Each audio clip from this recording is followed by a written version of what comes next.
तो भैया जैसा कि आप सभी को पता है कि बोर्ड एग्जाम बहुत ज़्यादा करीब है और ऐसे में आप सभी लोगों का बहुत ज़्यादा कमेंट आ रहा है कि सर जो जितने मॉडल पेपर है उनको सॉल्व करा दिया जाए। तो देखिए महत्वपूर्ण न्यूमेरिकल की क्लास भी मिलती रहेगी आपको, मॉडल पेपर की क्लास भी आपको मिलती रहेगी और मैं प्रयास कर रहा हूँ कि आपको बहुत ही जल्द से जल्द मैं इन चीज़ों को मैं पढ़ा दूँ, क्योंकि यही आपके बोर्ड एग्जाम के लिए सबसे ज़्यादा महत्वपूर्ण है ना। इसी से आप सभी लोगों का एक अच्छी सी प्रैक्टिस आपकी बनती है बोर्ड एग्जाम में। अब आगे चलिए बढ़ते हैं और आज हम लोग अनसॉल्व पेपर के अंतर्गत सेट नंबर 2 को सॉल्व करेंगे। कोड है JT, कोड का क्या नाम है JT। ठीक है, आप लोग देख लीजिएगा अपना अपना जो भी अनसॉल्व पेपर होगा। ठीक है, और ये सातों पेपर सॉल्व करके ही रहेंगे। पहला क्वेश्चन है कि दो बिंदु आवेशों के बीच 80 न्यूटन का बल विद्युत बल कार्य करता है और जब इन्हीं आवेशों को एक परावैद्युत माध्यम में रखते हैं तो विद्युत बल 8 न्यूटन हो जाता है। माध्यम का परावैद्युतांक ज्ञात कीजिए। ये क्वेश्चन बहुत मस्त है। देखिए सबसे पहले क्वेश्चन में क्या बोला गया है, ये हम बात करें पहले का पार्ट है। सबसे पहले जो देखिए वैद्युत बल का सूत्र होता है कूलाम के नियम से 1/4 pi epsilon not Q1 Q2 बटे में R²। जब इनके बीच दोनों आवेशों के बीच कोई परावैद्युत माध्यम नहीं रखा होता तो इन्होंने कहा इतनी टाइम जो बल कार्य करता है वो 80 न्यूटन का बल कार्य करता है, बराबर 1/4 पाई एप्सिलॉन नॉट और ये हो जाएगा Q1 Q2 बटे में कितना भाई R²। इसको मान लेंगे समीकरण। तथा इन्होंने कहा जैसे ही दोनों आवेशों के बीच कोई परावैद्युत माध्यम रखते हैं तो माध्यम रखने पर विद्युत बल 8 न्यूटन हो जाता है। ठीक है, तो परावैद्युत माध्यम जब रखेंगे तो देखिए ध्यान से, तो F बराबर यही सूत्र लगाएंगे तो अब बल हो जाएगा 8 न्यूटन। 1/, जब परावैद्युत माध्यम आ जाता है तो यहाँ पर K आ जाता है। ठीक, जो उस परावैद्युत माध्यम का परावैद्युतांक कहलाता है और ये आपका Q1 Q2 बटे कितना हो जाएगा R²। इसको समीकरण 2 मानेंगे और समीकरण 1 को 2 से भाग कर देंगे, 1/2 है ना। समीकरण 1 को 2 से जब भाग करेंगे तो ऊपर 80 हो जाएगा, नीचे 8 हो जाएगा। देखिए 1/4 पाई एप्सिलॉन नॉट से 1/4 pi epsilon not cancel, Q1 Q2 से Q1 Q2 कैंसिल, R² से R² कैंसिल। ऊपर बचा भैया 1/1 और नीचे बचा 1/K। मतलब हम कह सकते हैं कि 80/8 बराबर 1/1 गुणे K/1। भाई नीचे वाला ऊपर ही तो जाता है, 8 से इसको काटेंगे तो ये आ जाएगा 10। मतलब जो परावैद्युत माध्यम रखा गया है उसका जो परावैद्युतांक होगा वो कितना होगा 10 होगा। ऑप्शन आप देख लीजिएगा, ऑप्शन नंबर बी जो होगा इस क्वेश्चन का राइट आंसर होगा। ओके, बढ़िया है सब। ठीक, चलिए आगे बढ़ते हैं। खा पाड़ में निम्न नाभिकीय अभिक्रिया में X क्या है। देखिए एक नाभिकीय अभिक्रिया आपके सामने लिखी गई खा पाड़। इन क्वेश्चनों को अच्छे से समझिए। देखिए यहाँ पर 2 है, E हीलियम नाभिक दिया है और इसमें 7N14 नाइट्रोजन का। ठीक, आगे देखिए तो यहाँ पर ऑक्सीजन O17 और X की बात बोली गई, मतलब इसके स्थान पर कौन सा तत्व होगा। मैं एक चीज बताऊं, देखिए इसके प्रोटॉनों की संख्या 7 है, इसकी 2 है, 7 2 9 होगी और जो यहाँ पर तत्व बन रहा है उसके प्रोटॉनों की संख्या 8 है, मतलब एक प्रोटॉन बच रहा है। तो यहाँ पर जो X की वैल्यू होगी उसमें प्रोटॉन की संख्या 1 होगी जो भी होगी। और ऊपर देखिए 4 और 14 कितना हो जाएगा 18 और यहाँ पर जो तत्व बन रहा है इसका जो परमाणु द्रव्यमान वो 17 है, मतलब एक परमाणु भार भी बच रहा है। तो जो भी तत्व यहाँ पर होगा उसका परमाणु भार भी 1, इसका परमाणु क्रमांक 1 परमाणु भार 1 हो, उस तत्व को हम लोग क्या कहते हैं भैया प्रोटॉन कहते हैं। क्या कहते हैं? प्रोटॉन। तो ऑप्शन में जहां पर ये होगा ये इस क्वेश्चन का राइट आंसर हो जाएगा, प्रोटॉन आपका ऑप्शन सही हो जाएगा। आगे बढ़ते हैं गा पार्ट। गा पार्ट है ना। गा पार्ट में देखिए क्या दिया गया है कि हाइड्रोजन परमाणु की 2 उत्तरोत्तर कक्षाओं में इलेक्ट्रॉन के कोणीय संवेग में अंतर होता है। देखिए इलेक्ट्रॉन का जो कोणीय संवेग होता है, इलेक्ट्रॉन का जो कोणीय संवेग सभी लोगों ने पढ़ा है कि कोणीय संवेग को हम सभी लोग J से लिखते हैं और J बराबर होता है mvr जो कि NH/2 पाई का पूर्ण गुणज होता है। ठीक है, तो जहां पर ऑप्शन में यहाँ पर क्या दिया गया, हाइड्रोजन परमाणु में n की वैल्यू क्या हो जाएगी 1 हो जाएगी। उत्तरोत्तर 2 कक्षाओं में इलेक्ट्रॉन के कोणीय संवेग में अंतर कितना होता है, तो H/2 पाई का अंतर होता है। NH/2 पाई कोणीय संवेग होता है आपका, तो ऑप्शन में जो H/2 पाई है वो आपका राइट आंसर हो जाएगा। आगे बढ़ते हैं घा पार्ट। घा पार्ट इसमें दिया है कि अल्फा कण के प्रकीर्णन कि रदरफोर्ड परमाणु में जिस बल के कारण अल्फा कण प्रकीर्णित होते हैं वह बल कौन सा है। आपको चीज बता दें भाई, सजातीय आवेश एक दूसरे को ही तो प्रतिकर्षित करते हैं या प्रकीर्णित करते हैं। तो रदरफोर्ड ने जब परमाणु की सही संरचना जानने के लिए रेडियो एक्टिव तत्वों से निकलने वाले अल्फा कणों की बमबारी स्वर्ण पत्र की पतली पन्नी से कराया तो उन्होंने देखा कि जो अल्फा कण होते थे वो प्रकीर्णित हो रहे थे। इस बात से उन्होंने निष्कर्ष निकाला कि नाभिक जो परमाणु है उसके केंद्र में कोई धनावेशित भाग है। भाई अल्फा कण भी धनावेशित होता है, नाभिक के केंद्र में कोई धनावेशित भाग है तभी तो प्रकीर्णित हो रहे हैं। धनावेश एक दूसरे को प्रतिकर्षित करेगा, तो आवेशों की वजह से प्रतिकर्षण हो रहा है, मतलब यहां पर आपका कौन सा बल कार्य करेगा, कूलामी बल। कूलामी बल, क्योंकि ये जो कूलामी बल होता है ये आकर्षण अथवा प्रतिकर्षण बल होता है। बात समझ में आई? अब यहाँ पर अगर हम आगे बात करें तो नाभिक गुरुत्वीय बल जो है आकर्षण बल, नाभिकीय बल आकर्षण बल, प्रबल नाभिकीय बल और चुंबकीय बल, ठीक, इसमें कूलामी बल आवेशों के मध्य कार्य करता है। और यहाँ पर चूंकि अल्फा गण पर क्या होता है, धनावेश होता है और नाभिक पर भी धनावेश होता है, इस वजह से एक दूसरे को प्रतिकर्षित करते हैं। कूलामी बल के कारण ये ऑप्शन सही हो जाएगा, बोर्ड एग्जाम में आ चुका है, इसको आप सही मान के चलिए। ठीक, ओके, आगे बढ़ते हैं अंगा पाठ की ओर। विद्युत चुंबकीय विकिरण स्पेक्ट्रम में पराबैंगनी विकिरण की आवृत्ति का परास क्या होता है? तो पराबैंगनी जो विकिरण होती है उसकी आवृत्ति का व्यास होता है 3 × 10⁻14 से 3 × 10⁻18 हर्ट्ज। आवृत्ति 16 कितना भाई? 16 हर्ट्ज। ये बात को तो याद ही करना पड़ेगा, हर्ट्ज है ना। आवृत्ति का प्रास होता है, पराबैंगनी विकिरण का आवृत्ति प्रास है आपका। ऑप्शन नंबर 3 ये आपके इस क्वेश्चन का राइट आंसर हो जाएगा, 3 × 10⁻14 से 3 × 10⁻16 हर्ट्ज। आगे बढ़ते हैं चा पाठ की ओर। चा पाठ में दिया गया है सूर्य पृथ्वी की सतह पर 0.5 डिग्री का कोण बनाता है, इसका प्रतिबिंब 50 सेंटीमीटर फोकस दूरी वाले उत्तल लेंस से बनाया जाता है, प्रतिबिंब का व्यास क्या होगा? भैया देखिए, उत्तल लेंस द्वारा प्रतिबिंब बनाया जाता है, सूर्य अनंत पर होगा और अनंत से चलने वाली जो किरणें होती हैं वो मुख्य अक्ष की क्या होती है, समांतर होती है। एक किरण प्रकाशिक केंद्र से होकर जाएगी जो कि ऐसे निकल जाएगी, और दूसरी प्रकाशिक किरण जो आएगी वो हल्का सा ऐसे प्रतिकर्षित होगी। दोनों प्रकाश किरण, देखिए इसको थोड़ा मैं सही करें, ये जब इस लेंस से बाहर निकलेगी तो थोड़ा सा ये झुक कर निकलेगी। ये दोनों प्रकाश किरणें जहां पर एक दूसरे को काटती है वहां पर बनता है प्रतिबिंब आई डैश, ठीक। और यहाँ पर जो कोण बन रहा है वो बता रहे हैं अल्फा है, जिसकी वैल्यू जो दी गई है वो 0.5 डिग्री दी गई है। इसको रेडियन में आप बदलना चाहें तो बदल सकते हैं, 0.5 × π/180। अब ये कोण किस में हो जाएगा? रेडियन में हो जाएगा। अच्छा, ये वाला कोण अल्फा होगा, तो इस त्रिभुज को ध्यान से देखिए, डेरिवेशन आप लोगों ने किए हैं, ठीक है। तो ये वाला जो कोण बनेगा वो भी अल्फा बनेगा क्योंकि शीर्षाभिमुख कोण है। और यहाँ पर हम लोग लगाते थे tan अल्फा, दर्शन कोण याद है? tan अल्फा बराबर क्या होता है? लंब बटे आधार। ये निकालना है तुम्हें d, तो लंब हो जाएगा d और आधार कितना हो जाएगा? देखिए, अब उत्तल लेंस जो होता है वो अनंत पर स्थित जो वस्तु होती है उससे चलने वाली किरणों को अपने फोकस पर केंद्रित करता है। मतलब जहां प्रतिबिंब बन रहा है ये उत्तल लेंस की क्या भाई? फोकस दूरी है। अब चूंकि अल्फा बहुत छोटा कोण है इसलिए अल्फा बराबर हो जाएगा d बटे में कितना भाई? f।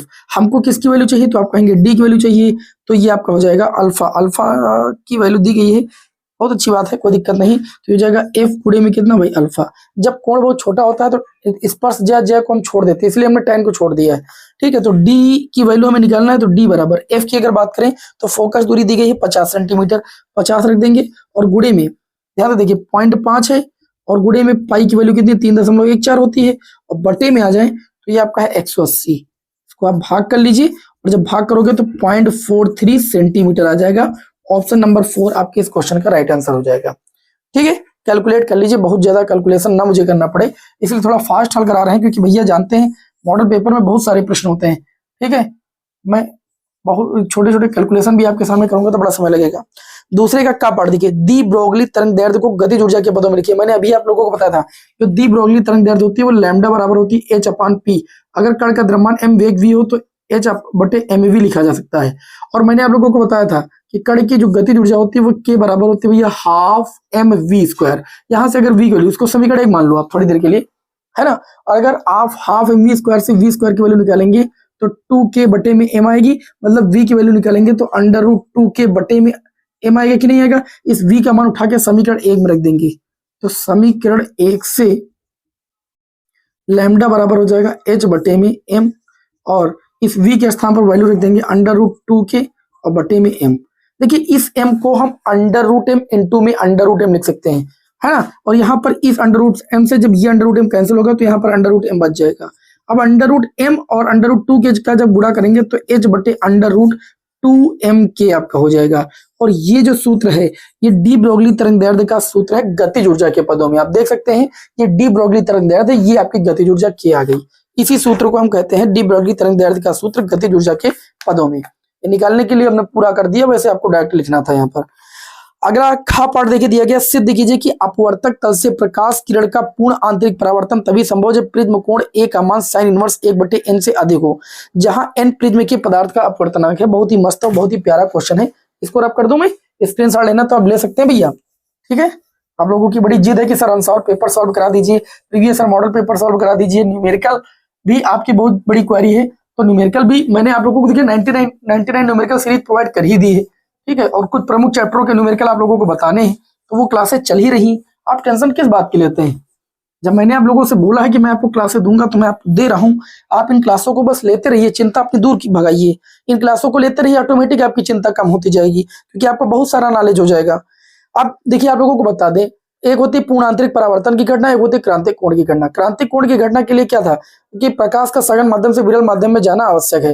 तो जब प्रकाश किरण सघन माध्यम से विरल माध्यम में जाता है और विरल माध्यम में अपवर्तन कोण 90 डिग्री होता है, विरल माध्यम में अपवर्तन कोण कितना होता है, आर बराबर कितना होता है, अगर क्रांतिक कोण की बात करें यहाँ पर हम, अरे यार यहाँ कहाँ लिख रहे हैं, ये क्या नंबर क्वेश्चन है आपका, 2 का खापड़, 2 का खापड़।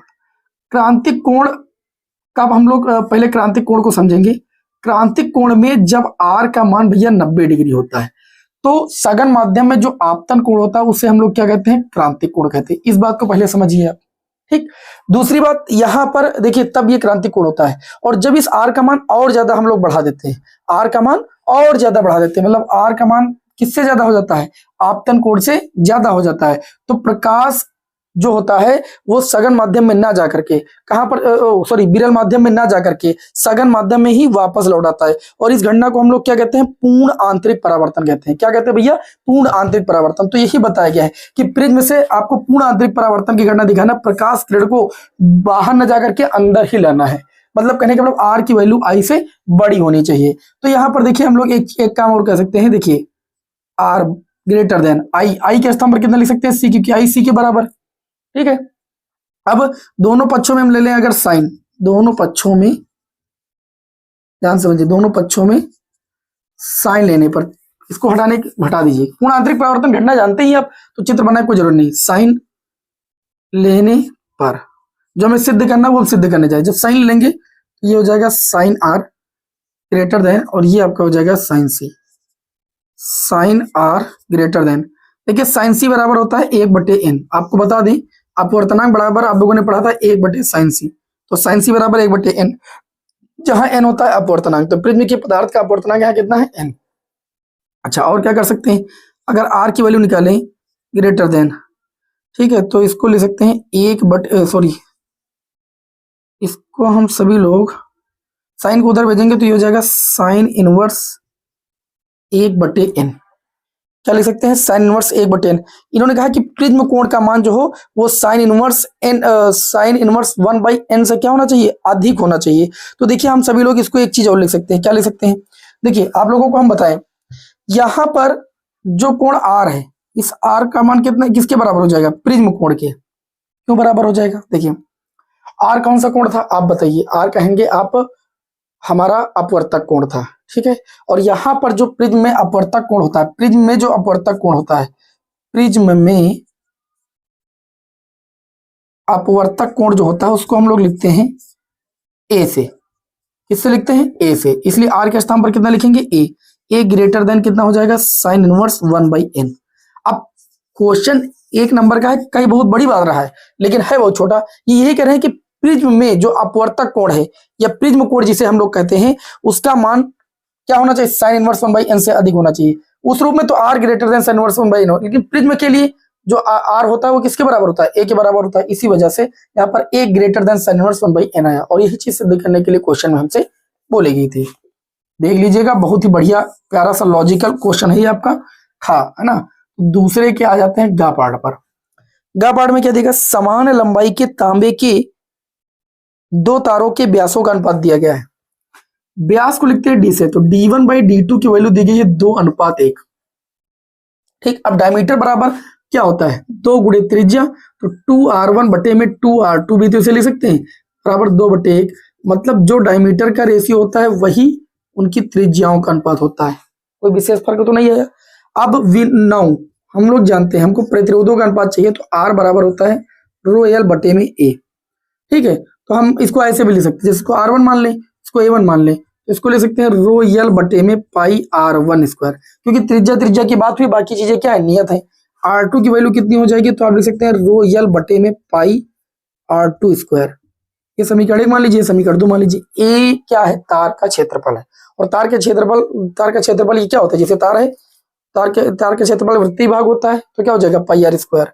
अच्छा, R1/R2 करेंगे समीकरण 1/2 से हमको चाहिए प्रतिरोधों का अनुपात। तो R1/R2 जब निकालेंगे तो देखिए इससे इसको जब भाग करोगे तो रोयल से रोयल कैंसिल हो जाएगा और ये पाई R2 स्क्वायर ऊपर चला जाएगा और नीचे आ जाएगा पाई R1 स्क्वायर, पाई से पाई कैंसिल, ये R2 बटे में R1 का होल स्क्वायर बन जाएगा। R1 बटे में R2 की वैल्यू देखिए, आपको देख कितनी आसानी से आ गया। R1 बटे R2 की वैल्यू 2/1 है, तो R2 बटे R1 की वैल्यू कितनी हो जाएगी, यहीं से निकाल लो, इसको दोनों पक्षों को पलट लो। तो R2 बटे R1 की वैल्यू यहाँ से 1/2 मिलेगी, ये वैल्यू उठा के यहाँ रख दो, 1/2 इसका कर दो स्क्वायर, 1 का स्क्वायर 1, 2 का स्क्वायर 4, तो 1:4 आ जाएगा इनके प्रतिरोधों का अनुपात। क्वेश्चन बढ़िया था और एक एक नंबर में पूछे गए, आप सोच लीजिए। प्रकाश वैद्युत प्रभाव में देहली तरंग दैर्ध्य को हम सभी लोग लैम्डा नॉट से व्यक्त करते हैं। एक होती है देहली आवृत्ति और एक होती है देहली तरंग दैर्ध्य। देहली आवृत्ति, एक होती है देहली तरंग दैर्ध्य। एग्जाम में बहुत क्वेश्चन आता है। देखिए आप लोगों ने प्रकाश वैद्युत प्रभाव की घटना पढ़ी थी। किसी धातु की सतह पर आपतित वह अधिकतम प्रकाश की तरंग दैर्ध्य जो धातु की सतह से इलेक्ट्रॉनों का उत्सर्जन करा सके उसे कहते हैं देहली तरंग दैर्ध्य। और देहली आवृत्ति क्या होती है, किसी धातु की सतह पर आपतित प्रकाश की वह न्यूनतम आवृत्ति जो किसी धातु की सतह से इलेक्ट्रॉनों का उत्सर्जन कर सके। देहली आवृत्ति में न्यूनतम बोलना है और देहली तरंग दैर्ध्य में अधिकतम बोलना है। कोई दिक्कत नहीं होनी चाहिए। आप कहेंगे जो प्रकाश हम लोग धातु की सतह पर आपतित कर रहे हैं तो आपतित प्रकाश की वह अधिकतम तरंग दैर्ध्य जो किसी धातु की सतह से इलेक्ट्रॉनों का उत्सर्जन कर सके देहली तरंग दैर्ध्य कहलाती है। और देहली तरंग दैर्ध्य को हम लोग लैम्डा नॉट से लिखते हैं। किससे लिखते हैं, लैम्डा नॉट से। लैम्डा नॉट बराबर होता है C/न्यू नॉट और इस न्यू नॉट को हम लोग कहते हैं देहली तरंग दैर्ध्य। ठीक है, देहली आवृत्ति है ना, न्यू नॉट को क्या कहते हैं, देहली आवृत्ति। देहली आवृत्ति की परिभाषा क्या है, आपतित प्रकाश की वह न्यूनतम आवृत्ति जो किसी धातु की सतह से इलेक्ट्रॉनों का उत्सर्जन कर सके, वो क्या कहलाती है, देहली आवृत्ति कहलाती है। और किसी धातु की सतह पर आपतित प्रकाश की वह अधिकतम तरंग दैर्ध्य जो किसी धातु की सतह से इलेक्ट्रॉनों का उत्सर्जन कर सके उसे हम लोग कहते हैं देहली तरंग दैर्ध्य। समझा गई, ये बातें याद रखिएगा, बहुत इंपॉर्टेंट परिभाषा एग्जाम में पूछ ली जाती है। आगे हम लोग बढ़ते हैं और अंगा पार्ट, इसमें एक चित्र बनाया गया है आपके सामने और चित्र मैं आपके सामने बना देता हूं, फिर इसे मैं सॉल्व करके आपको बताता हूं। अभी मैंने आप लोगों को गतिमान आवेश और चुंबकीय क्षेत्र चैप्टर की 99 न्यूमेरिकल सीरीज में क्लास दी थी। बहुत सारे विद्यार्थी नहीं देखते हैं क्लास, जब चलाओ ना तो फिर आधे लोग आएंगे 10 मिनट पढ़ेंगे उसके बाद चले जाएंगे और बाद में कहेंगे कि सर पेपर कठिन था। अरे भैया जब समय देकर के पढ़ोगे तो क्यों कठिन लगेगा आपको, जैसे मैं समय देकर के आपको इसमें पेपर हल करा रहा हूं। ठीक है, जितना मैं इसे सॉल्व कराऊंगा उतना ही मेरे लिए आसान होता जाएगी। ये O है आपका, L लंबाई का ये तार, ये बहुत छोटी सी बात है। इसकी त्रिज्या कितनी है, R। दो कंडीशन पूछे इन्होंने, देखिए इन्होंने कहा है कि निम्न चित्र में प्रदर्शित तार में I धारा प्रवाहित हो रही, ठीक है प्रवाहित हो रही, अर्धवृत्त के केंद्र O पर चुंबकीय क्षेत्र का मान, ये अर्धवृत्त है, इसके केंद्र O पर हमको चुंबकीय क्षेत्र का मान निकालना है। किसका मान निकालना है, चुंबकीय क्षेत्र का। तो चुंबकीय केंद्र O पर अगर हमको चुंबकीय क्षेत्र का मान निकालना है तो कंडीशन ध्यान से समझ लीजिए। देखिए दो स्थितियां इन्होंने पूछा है। पहला, प्रत्येक L लंबाई के सीधे भाग के कारण आपको निकालना है, ठीक है, L लंबाई की इसके या इसके कारण, प्रत्येक L लंबाई के सीधे तार के कारण, तो सीधे तार के कारण चुंबकीय क्षेत्र निकालेंगे तो चाहे B1 निकाले चाहे B2 निकाले। ठीक, अब मैं बता दूं B1 B2 क्यों सेम होगा, अभी बता रहा हूं। देखिए बायो सेवर्ट के नियम आप लोगों ने क्या पढ़ा है, आपने पढ़ा μ0/4π IDL sin थीटा पास में क्या होता है R², ये तो होता है। अब देखिए अगर आप इस लंबाई को खींचोगे तब भी जो R, ये R होगी इसी के ऊपर आ जाएगी ना, तो R और DL के बीच का जो एंगल हो जाएगा वो 0 डिग्री हो जाएगा। इसको खींचोगे तो R और DL के बीच का एंगल 180 डिग्री हो जाएगा, मतलब और साइन 180 की वैल्यू निकालो और साइन चाहे 0 की वैल्यू निकालो, वैल्यू आएगी 0 ही, इसीलिए हमने B1 B2 को एक साथ बराबर कर दिया। अब यहाँ पर B1 B2 की जब वैल्यू निकालेंगे तो μ0/4π IDL साइन चाहे 0 रख दो या साइन 180 रख दो, अब वैल्यू आपकी 0 ही मिलेगी। क्यों, क्योंकि जैसे ही आप लंबाई के अंदर निकालोगे इसको फैलाओगे एल लंबाई का धारावाही चालक तार बनाओगे, आर और डीएल के बीच का जो एंगल आ जाएगा वो आपका 0 डिग्री आ जाएगा। इस स्थिति में sin 0 की वैल्यू कितनी होती है, शून्य होती है। शून्य से पूरा मल्टीप्लाई क्या हो जाएगा, शून्य हो जाएगा। b1 बराबर b2 बराबर कितना आ जाएगा, शून्य आ जाएगा।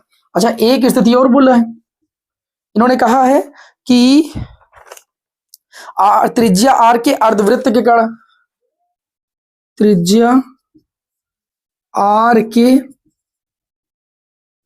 अर्धवृत्त के कारण, एक चीज मैं बताऊं, अगर पूरे वृत्त के कारण पूछता तो कुंडली के कारण उत्पन्न चुंबकीय क्षेत्र सभी को रटा होगा।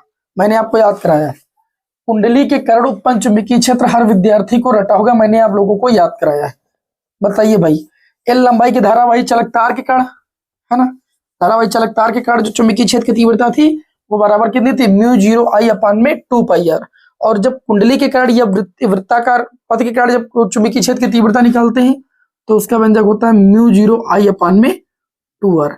लेकिन ये पूरे वृत्ताकार पथ के कारण केंद्र पर चुंबकीय क्षेत्र है, हमको अर्धवृत्त के कारण निकालना है तो उसको 1/2 से भाग कर देंगे, बस इतना ही करना है। तो बी बराबर ये हो जाएगा, वैल्यू रख दीजिए भाई, है ना, म्यू नॉट की वैल्यू कितनी थी, 4.10⁻⁻⁷। धारा कितनी प्रवाहित हो रही, बस इसमें धारा वारा का मान दिया नहीं, आई का मान आई ही है ना, तो क्या त्रिज्या का मान कैपिटल आर रख दीजिए बस।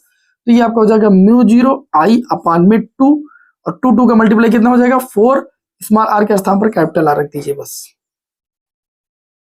चुंबकीय क्षेत्र का मात्रक जरूर लिखना मत भूलिएगा, टेस्ला। ये आपके इस क्वेश्चन का आंसर हो जाएगा। बताइए कितना आसान क्वेश्चन है। 4 पार्ट देखते हैं। इन्होंने कहा कला संबद्ध स्रोतों से आप क्या समझते हैं। अगला जो क्वेश्चन है कला संबद्ध स्रोतों से, ये बोर्ड एग्जाम में पूछा जाने वाला अति लघुत्तरीय प्रश्नों में सबसे महत्वपूर्ण प्रश्न है। तो कला संबद्ध स्रोत की अगर हम लोग बात करें, कला संबद्ध स्रोत क्या होते हैं, ठीक है, तो ऐसे स्रोत जिनके बीच कलाओं का अंतर जो है वो समय के साथ क्या रहता है, नियत बना रहता है। ऐसे दो स्रोत जिनके कलाओं का अंतर क्या होता है, समय के साथ नियत बना रहता है, कला संबद्ध स्रोत कहलाते हैं। और दो कला संबद्ध स्रोतों से स्थायी व्यतिकरण प्राप्त किया जाता है। ये लाइन मुझे बोलना था इसलिए मैं देख रहा था। दो कला संबद्ध स्रोतों से व्यतिकरण कैसा प्राप्त किया जाता है, कला संबद्ध स्रोतों से स्थायी व्यतिकरण प्राप्त किया जाता है। कला संबद्ध, अगर दो कला संबद्ध स्रोत हैं तो उससे स्थायी व्यतिकरण प्राप्त किया जाता है। ठीक, तो ऐसे दो स्रोत जिनकी कलाओं का अंतर समय के साथ बराबर बना रहता है, नियत बना रहता है, वो कला संबद्ध स्रोत कहलाते हैं। और दो कला संबद्ध स्रोतों से स्थायी व्यतिकरण प्राप्त होता है। ठीक, याद रखिएगा। आगे बढ़ते हैं और अब हम लोग आ जाते हैं खंड सा पर। किस पर आ जाते हैं, खंड सा पर। खंड सा में 2-2 नंबर वाले प्रश्न हैं आपके। इसमें तीसरे के कापड़ पर पहले आ जाएंगे। तीसरे का कापड़ बोला गया है कि विद्युत चुंबकीय तरंगे क्या होती हैं भाई, इसकी विशेषताएं मैंने कई बार आपको बताया है। विद्युत चुंबकीय तरंगों की परिभाषा एक तुमने कहा ना कभी याद आए तो कक्षा 9 वाली लिख दीजिए। विद्युत चुंबकीय तरंगे जिनके संचरण के लिए किसी भौतिक माध्यम की आवश्यकता नहीं होती, वे तरंगे विद्युत चुंबकीय तरंगे कहलाती है। और मैक्सवेल के हिसाब से भी परिभाषा ले सकते हैं विद्युत चुंबकीय तरंगे।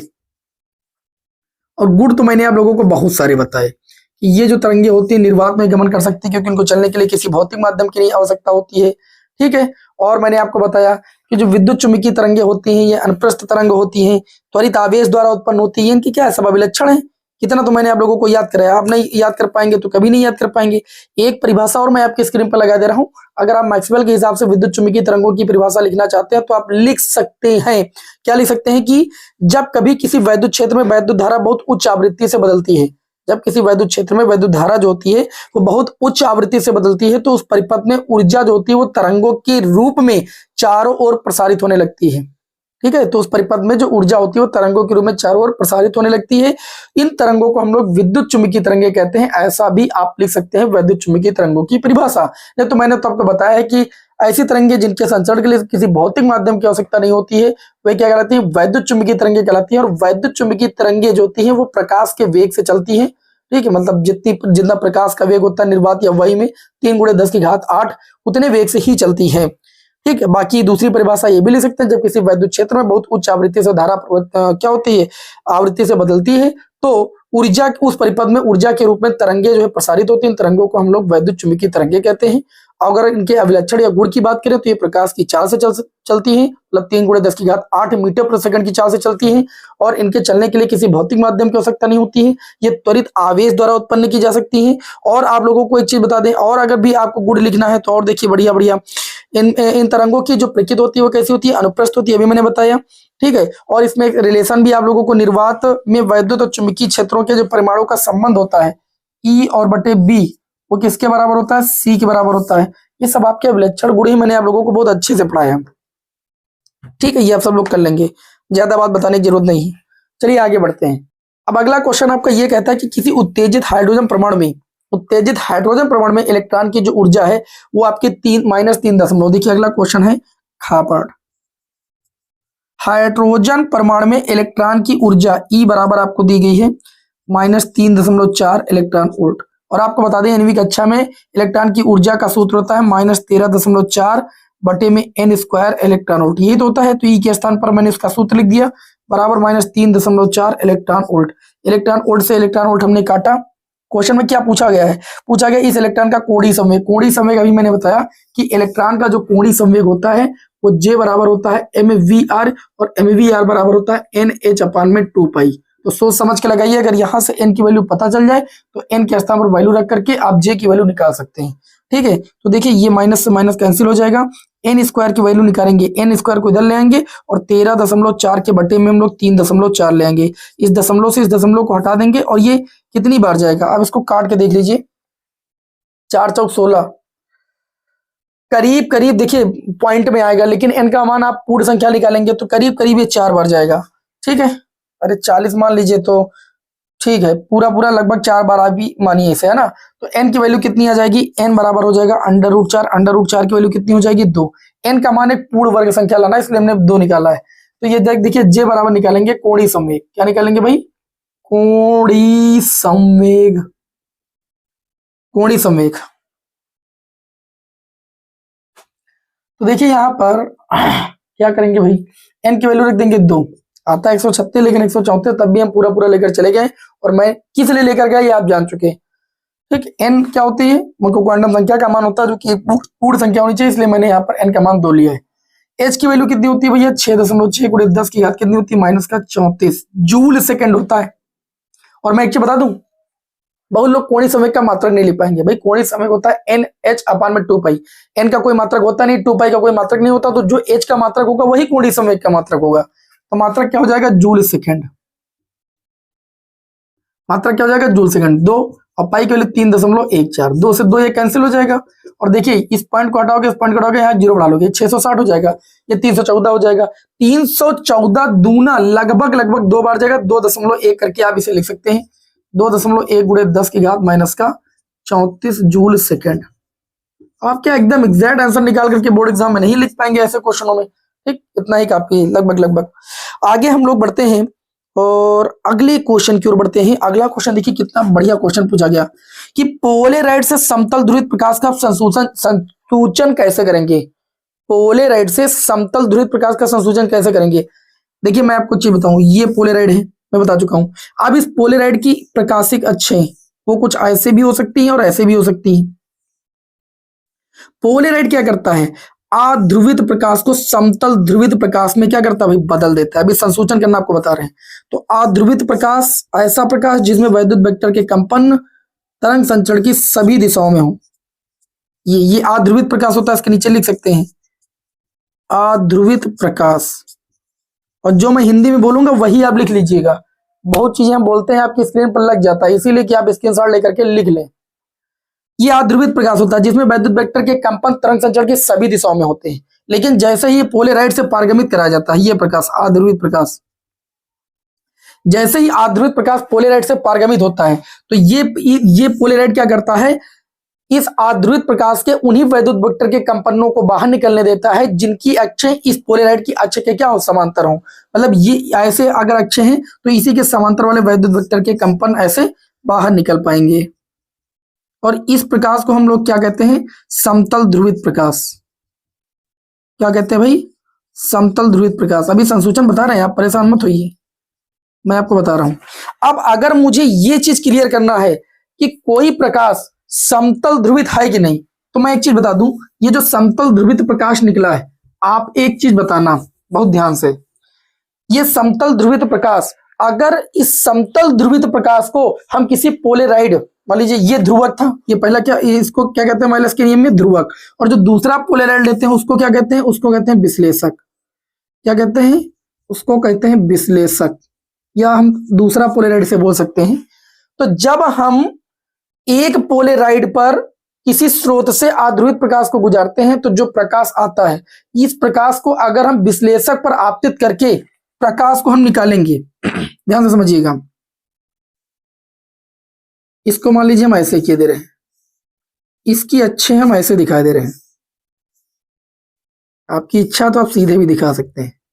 अब इस विश्लेषक को हम ऐसे घुमाएंगे, बहुत ध्यान समझना, इसकी अच्छे ऐसे हैं, इसको जब हम ऐसे घुमाएंगे, जब ऐसे घुमाएंगे तो ये अच्छे ऐसे हो जाएंगी, तो इन वेक्टर वेक्टर के कंपनों को ये बाहर निकलने देगा। फिर ऐसे बढ़ाएंगे तो नहीं निकलने देंगी, और फिर इसको ऐसे घुमाएंगे तो ये फिर अच्छे ऐसे हो जाएंगे। मतलब दो बार जो वैद्युत वेक्टर के कंपन होंगे, प्रकाश की जो तीव्रता होगी वो दो बार अधिकतम देखने को मिलेगी। क्यों? क्योंकि दो बार ये वैद्युत वेक्टर के कंपन बाहर निकल जाएंगे और दो बार शून्य हो जाएंगे। और अगर ऐसी स्थिति देखने को मिल जाएगी तो 100% क्लियर हो जाएगा कि जो प्रकाश है वो क्या है, समतल ध्रुवित है। तो इसमें इन्होंने यही पूछा क्वेश्चन में कि पोलेराइड से समतल ध्रुवित प्रकाश का संश्लेषण कैसे करेंगे।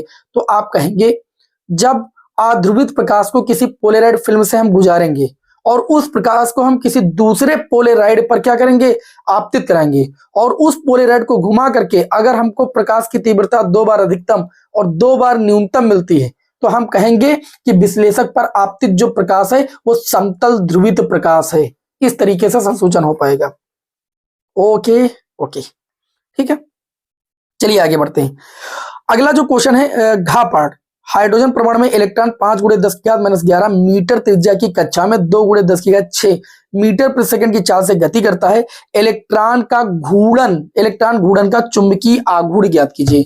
बहुत ही बढ़िया क्वेश्चन है, इसको रब कर दूं, चलिए इसको रब कर देते हैं। इसको रब करके आगे बढ़ते हैं हम लोग। क्यों? क्योंकि हम लोगों के पास समय ज्यादा नहीं है, हम लोगों को तेजी के साथ आगे बढ़ना है भाई। चलिए भाई अगले क्वेश्चन को हम लोग देखते हैं। अगले क्वेश्चन देखिए, एक न्यूमेरिकल है और बढ़िया क्वेश्चन है, अच्छे लेवल का प्रश्न है, इसको भी हम लोग देखते हैं। ठीक, इसमें क्या क्या दिया गया, सबसे पहले ये हम लोग देखेंगे।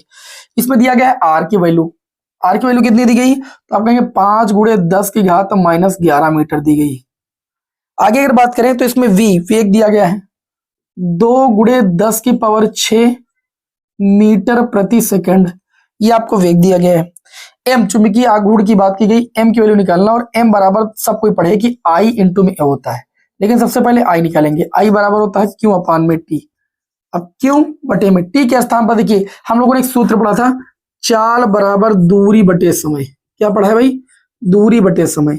तो अगर हम समय बराबर निकालेंगे तो दूरी बटे कितना हो जाएगा, 4। अब दूरी वृत्ति पथ पर वो चक्कर लगा रहा है ना, क्वेश्चन में क्या बोल रहे हैं भाई, क्वेश्चन में बोल रहा है कि परमाणु जो होता है त्रिज्या की कक्षा में चक्कर लगा रहा है। त्रिज्या कब होगी, जब वृत्ति पथ पर चक्कर लगाएगा, और वृत्ति पथ की जो दूरी हो जाएगी 2πr हो जाएगी बटे चाल, चाल कितनी v चाल से, तो आई बराबर हो जाएगा क्यू, क्यू के स्थान पर लिख देंगे Ne, क्योंकि हमको एन की बात करें तो एक इलेक्ट्रॉन है, इलेक्ट्रॉन का मतलब जो नंबर हो जाएगा वो 1 हो जाएगा। इलेक्ट्रॉन ई लिख सकते हैं, इलेक्ट्रॉन का चार्ज कितना होता है, ई होता है, वो रख सकते हैं। डायरेक्ट क्यू की वैल्यू तो निकाल नहीं सकते हैं, या क्यू बराबर Ne करके निकाल लो, जैसा भी आप मुझे समझे। हमने क्यू बराबर Ne लिख दिया, नीचे वाला v ऊपर जाएगा ऊपर, और ये हो जाएगा 2πr। ये वैल्यू हो गई आई की, तो हमको वैल्यू चाहिए m की। मतलब हमको क्या निकालना है, हमको निकालना है चुंबकीय इलेक्ट्रॉन का घूर्णन का चुंबकीय आघूर्ण। चुंबकीय आघूर्ण को m से लिखते हैं, m बराबर आई की वैल्यू हो जाएगी NeV, और बटे में कितना हो जाएगा 2πr। गुणे में आ जाओ भाई, आई इंटू में a। ठीक, ये क्षेत्रफल कितना हो जाएगा πr²। ये भैया पाई से पाई कैंसिल, ये r से एक r कैंसिल। चलिए m बराबर n की वैल्यू, एक इलेक्ट्रॉन का आवेश 1.6 × 10⁻⁻19 कूलम, गुणे में v, वे कितना दिया है 2 × 10 की पावर कितना भैया 6 दिया गया है, और बटे में आ जाइए तो ऊपर आपका एक r बचा है, r की वैल्यू कितनी है, तो आप कहेंगे 5 × 10⁻⁻11, और नीचे देखिए r कैंसिल हो चुका है, पाई कैंसिल हो चुका है, 2 बचा, ये 2 से 2 कैंसिल कर देंगे। m बराबर आपका आ जाएगा कितना, आ जाएगा 16×5 = 80, 8.0 × 10⁻⁻19 -19 और -11 -30 से 6 जाएगा, 10 की घात -24। ठीक, और ये कितना हो जाएगा, मात्रक लिखना है तो I into A ampere metre square, ampere metre square. बढ़िया भैया क्वेश्चन था, अच्छे लेवल का प्रश्न था। ठीक, चलिए भाई आगे बढ़े और अगले क्वेश्चन को हम लोग देखते हैं। अगले क्वेश्चन में क्या दिया गया है। अब ये 2 नंबर वाले हो गए सारे क्वेश्चन समाप्त। हम लोग बढ़ते हैं अपने खंड दा की ओर। ठीक है, जितने ज्यादा सॉल्व कर लेंगे उतने ज्यादा कम पार्ट होंगे आपके। आ जाते हैं खंड दा पर। अब आप लोगों को ये समझ में आ गया होगा, हम थोड़ा स्पीड बना के इसलिए चल रहे हैं कि भैया एक पेपर जो है वो कम से कम समय में और 2 पार्ट में तो कम से कम सॉल्व ही हो जाए। आगे देखिए, समांतर प्लेट संधारित्र की धारिता के लिए व्यंजक प्राप्त करना है, इसकी धारिता कैसे बढ़ाएं। देखिए, समांतर प्लेट संधारित्र की धारिता के व्यंजक के लिए मैंने आप लोगों को EVC एक ट्रिक बताई थी, याद होना होगा तो। ये समांतर प्लेट संधारित्र हम लोग बना लेते हैं ना, ऐसे ऐसे जोड़ लेते हैं, एक को पृथ्वी से जोड़ देते हैं, याद होगा। प्लेट का क्षेत्रफल A हो, आवेश इस पर, एक प्लेट को प्लस क्यू आवेश से हम क्या करते हैं, आवेशित कर देते हैं, तो प्रेरण की वजह से दूसरे आवेश पर भी क्या होता है, माइनस क्यू आवेश आ जाता है। तो सबसे पहले क्या निकालते हैं, प्लेटों के कारण उत्पन्न चुंबकीय क्षेत्र। प्लेटों के कारण उत्पन्न चुंबकीय क्षेत्र अर्थात सिग्मा अपान में K एप्सिलॉन नॉट। अगर प्लेटों के बीच कोई परावैद्युत पदार्थ है तो हम आपको ट्रिक से बता रहे हैं, बाकी आप लोगों को पता है। मतलब समांतर प्लेट संधारित्र की धारिता निकालने के लिए प्लेटों के बीच सबसे पहले उत्पन्न हम वैद्युत क्षेत्र की तीव्रता निकालते हैं, EVC का मतलब ये है। अब चूंकि सिग्मा बराबर आप लोगों ने पढ़ा कितना होता है, Q अपान A, जहां A प्लेटों का क्षेत्रफल है, Q प्लेटों पर उपस्थित आवेश की मात्रा है। तो सिग्मा के स्थान पर आप लिख सकते हैं Q अपान A, ये हो जाएगा Q upon A, K epsilon not था ही, तो ये आ गई वैद्युत क्षेत्र की तीव्रता। अब वैद्युत क्षेत्र की तीव्रता अगर पता चल चुकी है, उसके बाद हम निकालते हैं प्लेटों के बीच उत्पन्न विभवांतर, तो है ना, प्लेटों के बीच उत्पन्न विभवांतर या वैद्युत क्षेत्र की तीव्रता E बराबर लगा देते हैं V अपान में, प्लेटों के बीच की दूरी कितनी यहाँ पर लेते हैं, स्मॉल d, तो V बराबर कितना हो जाता है यहाँ पर E इंटू में D, E की वैल्यू उठा के रख देते हैं, तो Q अपान में K A epsilon not into में कितना हो जाएगा D। V निकालने के बाद हम लोग तीसरे नंबर पर क्या जाते हैं, समांतर प्लेट संधारित्र की धारिता निकालते हैं Q अपान V वाले सूत्र से।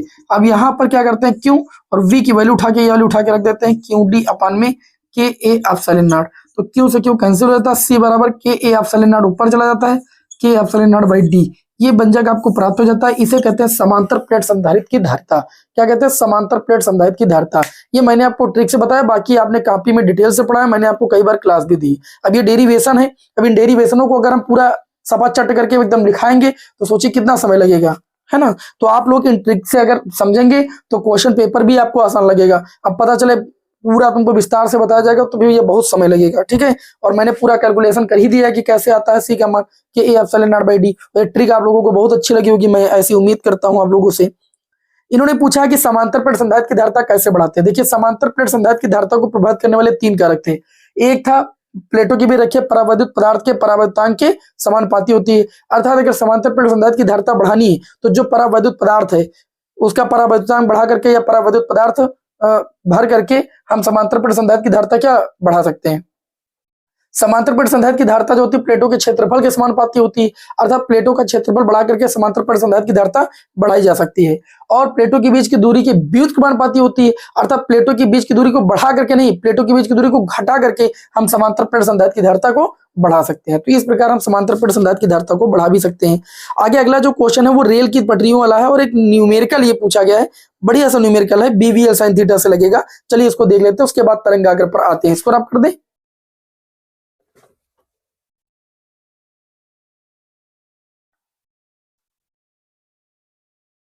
अब सब लॉन्ग देखिए क्वेश्चन है, थोड़ा समय तो लगेगा ही। चलिए अगले क्वेश्चन में आपसे देखिए क्या पूछा गया है कि रेल की 2 पटरियां आपस में जमीन से पृथक कर, मतलब जमीन से अलग अलग हैं, ठीक है। देखिए जुकाम ज्यादा है तो खांसी बार बार आने लगती है, इसलिए रुक जाते हैं।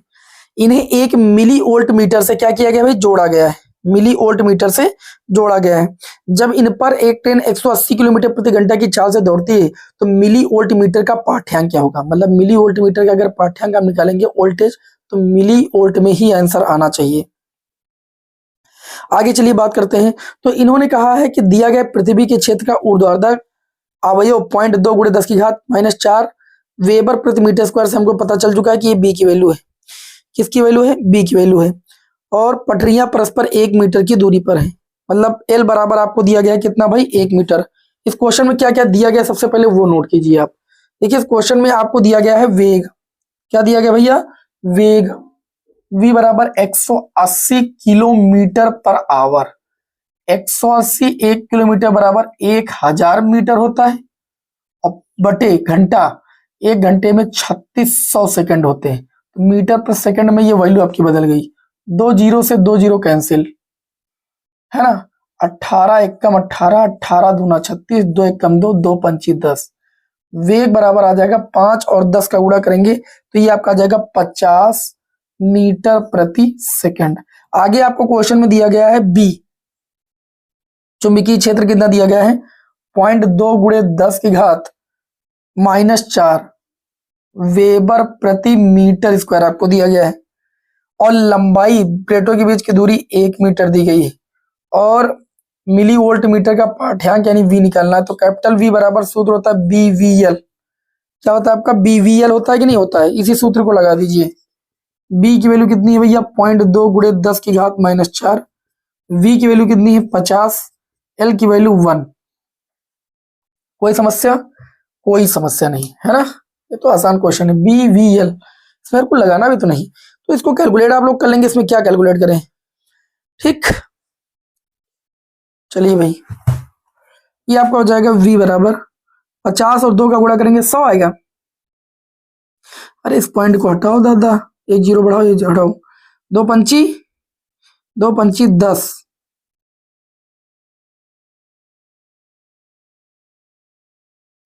सब सही है ना, हाँ सब सही, बीवीएल ठीक।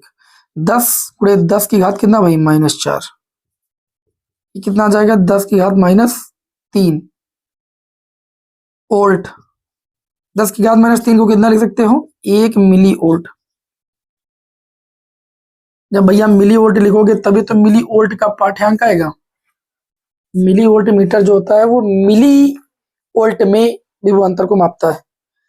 अगला जो क्वेश्चन है वो कहते हैं भैया तरंगाग्र से आप क्या समझते हैं, किसी माध्यम में खींचा गया वह काल्पनिक पृष्ठ जिस पर स्थित सभी कण वैद्युत वेक्टर की समान कला में हो उसे हम कहते हैं तरंगाग्र।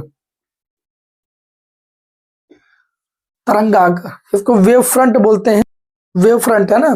तो किसी, आप लोगों को इसका जवाब क्या देना है कि किसी माध्यम में किसी क्षण खींचा गया ऐसा काल्पनिक पृष्ठ जिस पर स्थित सभी कण कंपन की समान कला में हो वो क्या कहलाता है, तरंगाग्र कहलाता है।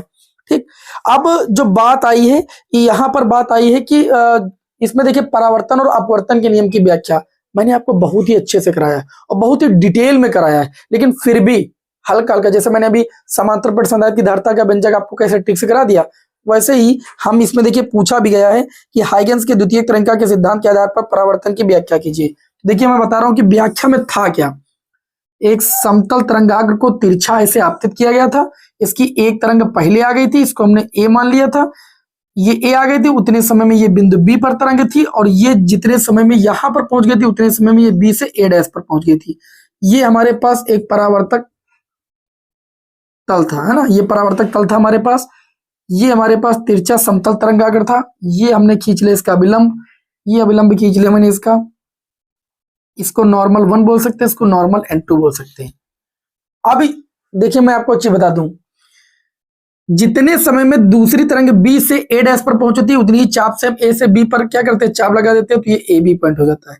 तो यहां पर जो ए बी की वैल्यू हो जाती है वो किसके बराबर हो जाती है, बी ए डैश के बराबर हो जाती है। ये चूंकि दूरी है, दूरी बराबर होता है चाल गुणे समय। अगर ये इस माध्यम में v चाल से गति कर रही है तो जितने समय में, मतलब इतना समय ये बी से ए डैश पर लेगी उतने समय में ये परावर्तित होकर के बी से ए से बी पर पहुंच जाएगी। ठीक है, उतनी चाप से हम लोगों ने यहाँ पर चाप लगा लिया था, फिर इसको हम लोग इससे मिला लेते थे, ठीक, इससे मिला लेते थे, यह विलंब हो जाएगा, और फिर इसको मना देते थे परावर्तित तरंगाग्र। बात समझ में आ गई। अब बात को ध्यान से समझिए, यहां पर ये पूरा कोण 90 डिग्री, ये आपतित किरण है, ये अभिलंब, इसके बीच ये कोण आपतन कोण होगा, ये पूरा कोण 90 है, तो ये वाला बनेगा 90 माइनस आई। और अगर ये देखा जाए तो इस हिसाब से ये कोण 90 होगा, और ये 90 माइनस आई है, तो ये वाला कोण हो जाएगा कोण आई। कितना हो जाएगा, कोण आई। और जिस तरीके से मैं इधर कोण आई निकालता हूं उसी तरीके से ये वाला कोण जो इधर आता है वो आपका आता है कोण आर। क्या आता है भाई, कोण आर। अब हम सभी लोग क्या करते हैं, इसमें कुछ नहीं करते हैं, केवल साइन आई की वैल्यू निकाल लेते हैं और साइन आर की वैल्यू निकाल लेते हैं। साइन थीटा बराबर होता है लंब बटे कर्ण, आई के हिसाब से लंब हो जाएगा बी ए डैश और बटे कर्ण आपका हो जाएगा इस, ये 90 डिग्री कोण होता है, इसके सामने भुजा कर्ण ये हो जाएगी ए ए डैश। बी ए डैश की वैल्यू वी टी, क्योंकि माध्यम सेम है तो वो एक बदलेगा नहीं, और बटे में ए ए डैश, इसको मानते हैं समीकरण 1। और साइन आर की वैल्यू जब निकालना होता है तो लंब लंब हो जाएगा ए बी, ए बी की वैल्यू आपकी उतनी ही है जितनी बी ए डैश की, मतलब वी टी, और बटे में कर्ण आपका वही हो जाएगा ए ए डैश, इसको मानते हैं समीकरण 2। समीकरण 1 व 2 से हम लोग क्या करते हैं, समीकरण 1 व 2 से हम देखते हैं साइन आई और साइन आर की वैल्यू सेम है, वी टी बटे ए डैश, वी टी बटे ए डैश, तो हम ये चीज कह सकते हैं कि साइन आई बराबर कितना भाई, sine R, sine sine cancel हो जाता है, कोण आई बराबर कोण आर हो जाता है। यही परावर्तन संबंधी नियम है कि आपतन कोण सदैव परावर्तन कोण के बराबर होता है। और दूसरा नियम था आपतित, परावर्तित और अभिलंब तीनों एक ही तल में हो तो वो तीनों एक ही तल में आपको दिख रहे हैं चित्र में, बताने की कोई जरूरत नहीं। इस तरीके से हाइगेंस के सिद्धांत से हम लोग क्या करते हैं भाई, प्रकाश तरंगों के परावर्तन के नियम की हम लोग क्या करते हैं, व्याख्या कर देते हैं। कितना आसान है। अपवर्तन की व्याख्या करना होता है तब भी साइन और साइन आर का मान निकालते हैं, वहां पर रेशियो निकाल लेते हैं, भाग कर देते हैं, बस 2 नंबर का क्वेश्चन है। आगे बढ़ते हैं। पीएन संधि डायपोल का अग्र अभिनत में प्रतिरोध आपका 25 ओम है। घा पाठ देखिए भैया, अर्धचालक का न्यूमेरिकल आया, इसीलिए मैं कहता हूं पिछले साल की जो हमारी 99 न्यूमेरिकल सीरीज है वो मैंने इसी तरह के क्वेश्चन उसमें बताए थे, उसको भी देख लो आप। पीएन संधि डायपोल का अग्र अभिनत, पीएन संधि डायपोल का अग्र अभिनत क्या होता है, जब पीएन संधि डायपोल के पी सिरे को बैटरी के धन टर्मिनल से और एन सिरे को बैटरी के ऋण टर्मिनल से जोड़ते हैं तो ये कहलाता है पीएन संधि डायपोल का अग्र अभिनत यानी फॉरवर्ड बायस। और फॉरवर्ड बायस में जो धारा बहती है वो मिली एम्पियर में बहती है, और रिवर्स बायस में जो धारा बहती है वो माइक्रो एम्पियर में बहती है। अब चलिए देखते हैं, इन्होंने कहा है कि पीएन संधि डायपोल का अग्र अभिनत में जो प्रतिरोध है मतलब आर जो है वो आपका कितना है भैया, 25 ओम है। आगे क्वेश्चन में दिया गया है कि अग्र अभिनत में वोल्टेज में कितना परिवर्तन किया जाए।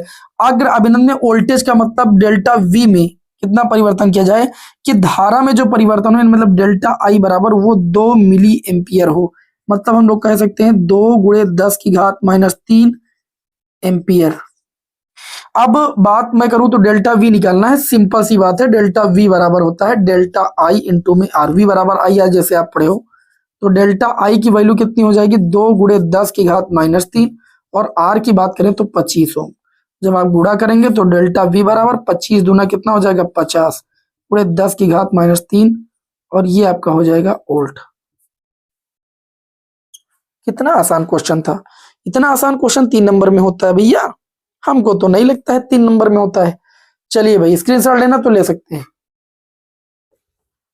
अब देखिए चलिए एक क्वेश्चन और सॉल्व कर लेते हैं। 3 नंबर वाले आज जो है 5 क्वेश्चन सॉल्व करा दे रहे हैं आप लोगों को, बाकी जो आगे के लॉन्ग क्वेश्चन है वो आप लोगों को अगली क्लास में हम सॉल्व करा देंगे। चलो अच्छा एक और क्वेश्चन लॉन्ग सॉल्व करा देंगे। देखिए प्रत्यावर्ती धारा जनित्र मुझे सॉल्व कराने की जरूरत नहीं, तो आप लोगों को अच्छे से आता है ना। देखिए इसमें बोला गया वाटहीन धारा से आप क्या समझते हैं, किसी परिपथ में प्रवाहित ऐसी धारा जिससे शक्ति क्षय क्या हो, औसत शक्ति क्षय जब शून्य हो, किसी परिपथ में प्रवाहित होने से धारा अगर औसत शक्ति क्षय शून्य हो तो उस परिपथ में जो प्रवाहित धारा होती है उसे वाटहीन धारा कहा जाता है। ठीक है, तो आप लोगों को एक चीज हम बताना चाहेंगे, वाटहीन धारा में जो शक्ति गुणांक होता है cos फाई वो क्या होता है, शून्य के बराबर होता है। और यहां पर आप लोग ये लिख सकते हैं वाटहीन धारा में जब किसी परिपथ में प्रवाहित धारा के कारण शक्ति क्षय क्या हो, शून्य हो, शक्ति क्षय क्या हो, शून्य हो, तो वो क्या कहलाती है, उस परिपथ में प्रवाहित धारा वाटहीन धारा कहलाती है। आगे क्वेश्चन में ये बोला गया है कि 15 माइक्रोफैरड का एक संधारित्र है, C बराबर आपको दिया गया है 15 माइक्रोफैरड का संधारित्र और 220 वोल्ट संधारित्र का वोल्टेज दिया गया है 220 वोल्ट। आगे क्वेश्चन में बोला गया है कि 50 हर्ट्ज आवृत्ति ये VRMS दिया गया है, मतलब ये ऐसे बोल रहे हैं कि ये संधारित्र है उसको एक प्रत्यावर्ती स्रोत से इसे जोड़ा गया है और संधारित्र की वैल्यू 15 माइक्रोफैरड है और यहाँ पर VRMS की वैल्यू आपकी है 220 वोल्ट और इसकी जो आवृत्ति है प्रत्यावर्ती वोल्टेज की वो 50 हर्ट्ज है। ऐसे प्रश्न का कहना है, बात समझ में आई। अब इनका कहना यह कि प्रत्यावर्ती से शुरू से जोड़ा गया, परिपथ का प्रतिघात, परिपथ का जो प्रतिघात होगा वो आपका xc होगा, क्योंकि किसी प्रत्यावर्ती परिपथ में अगर संधारित्र के कारण कोई अवरोध लगता है तो उसे धारती प्रतिघात कहते हैं, है ना। और उसके कारण क्या कहते हैं, कुंडली के कारण लगता है प्रेरकत्व की, तो उसे प्रेरकी प्रतिघात कहते हैं। यहाँ पर संधारित्र के कारण लगेगा। xc बराबर लगा लीजिए 1/ओमेगा c, तो xc बराबर ओमेगा के स्थान पर लिख सकते हैं 2 पाई f इंटू में c। xc की वैल्यू आपकी यहां से आ जाएगी 1/2 पाई, f की वैल्यू आपको पता है 50 रटा, और c की वैल्यू आपको पता है। तो इसमें क्या बताना है, अब आप लोग सॉल्व कर लीजिए भैया। 3.14, f की वैल्यू 50 रटा, c की वैल्यू आपको दी गई है कितनी, 15 × 10⁻⁶ फैराड। xc की वैल्यू यहां से आ जाएगी, ये धारती प्रतिघात आपका हो जाएगा। आगे प्रश्न में ये पूछा गया है कि प्रत्यावर्ती धारा का वर्ग माध्य मूल मान निकालिए। प्रत्यावर्ती धारा का मतलब IRMS निकालना है, तो IRMS बराबर होता है VRMS बटे में क्या होता है C, VRMS बटे में XC आ जाएगा, कोई दिक्कत वाली बात नहीं। ओके, अब इसमें कुछ बताने को बचा ही नहीं है, तो अब मैं उम्मीद करता हूं कि आप सभी लोग VRMS की वैल्यू देखो, आपको पता है 220 वोल्ट, XC की वैल्यू यहां से पता, उठा करके रखो, सॉल्व करके हमके ये बताओ कि आंसर कितना आया। इतनी बड़ी मैंने आप लोगों के लिए क्लास ली, जिसमें मैंने आप लोगों को 3 नंबर वाले सारे क्वेश्चन मैंने बता दिए, 1-2 नंबर वाले भी सारे करा दिए। नेक्स्ट क्लास में जो भी ये जितने भी बड़े बड़े क्वेश्चन हैं जिनको मैंने पिछली क्लास में कराया वो नहीं कराएंगे। जैसे इसमें अभी आपका बचा है प्रकाश का ध्रुवण समतल दूरी प्रकाश करने को उत्पन्न करने की कोई एक विधि, वो मैं आपको बता दूंगा। ठीक, पीएन संदर्भ डायोड अर्धतरंग दृष्टिकारी मैं कई बार बता चुका हूँ, इतनी दिनों में 2-3 बार हो चुका है, तो इसको नहीं बताऊंगा। आइंस्टीन समीकरण में बता दूंगा। ठीक, जो नए नए क्वेश्चन है वो मैं आप लोगों को करा दूंगा, लगभग छोड़ूंगा नहीं, सारे क्वेश्चन है ना। उसके बाद सेट नंबर 3 पर आ जाते हैं। तो कल आप लोगों का ये सेट एकदम पूर्ण रूप से समाप्त हो जाएगा, फिर अगले दिन तीसरा सेट चलेगा। ठीक है, मैंने आप लोगों को बोला है ना कि बहुत जल्द आप लोगों को हम पेपर सॉल्व करा देंगे, भैया भरोसा रखिए, है ना, भरोसा रखिए। चलिए नेक्स्ट क्लास में आप सभी लोगों को मिलते हैं। जय हिंद, वंदे मातरम। इसका आंसर जो है जरूर कमेंट कीजिए, तभी मुझे लगेगा कि आप मेहनत कर रहे हैं।